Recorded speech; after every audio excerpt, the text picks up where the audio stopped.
Welcome to LearnHowToQuilt.com. Today I'll be using this I Spy quilt top to demonstrate a quick way to put together a backing made from leftover scraps.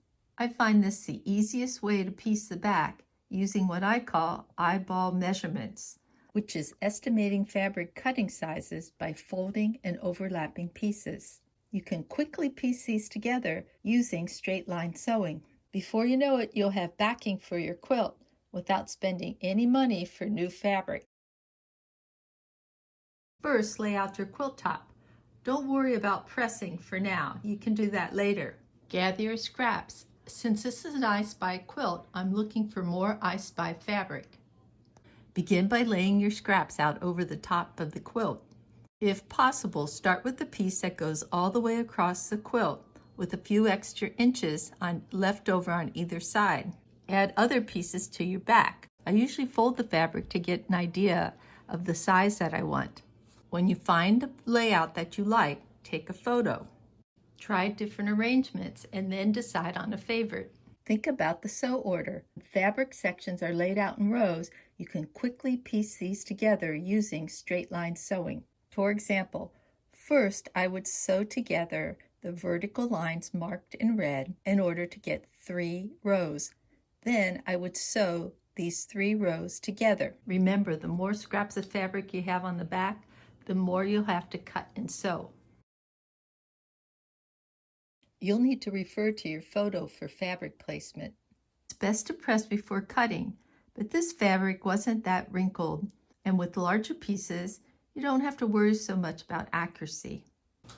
I'll use this piece as my guide because I have about 3 inches on each side.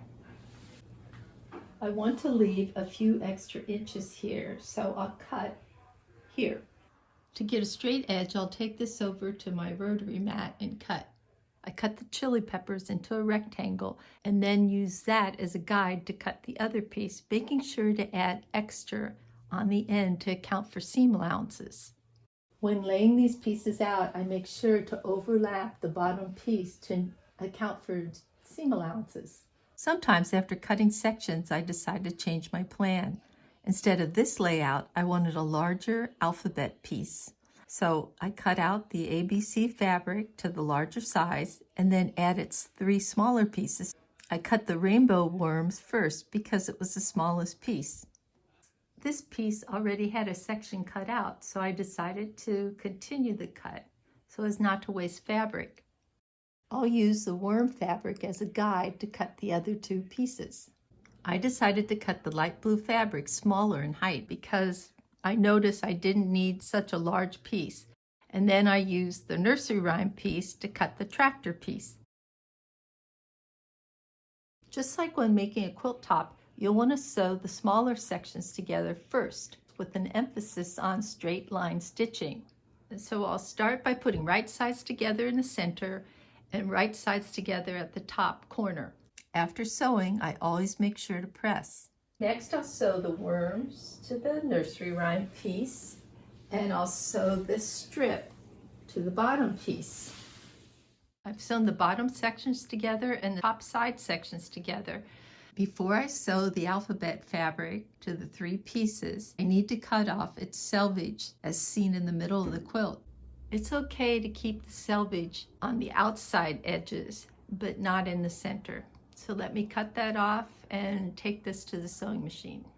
Next, I want to sew the top to the bottom, but first make sure that this edge is straight and this edge is straight. So when I put right sides together, I notice that I'm a little off on that end. And I forgot that this end has a little extra here.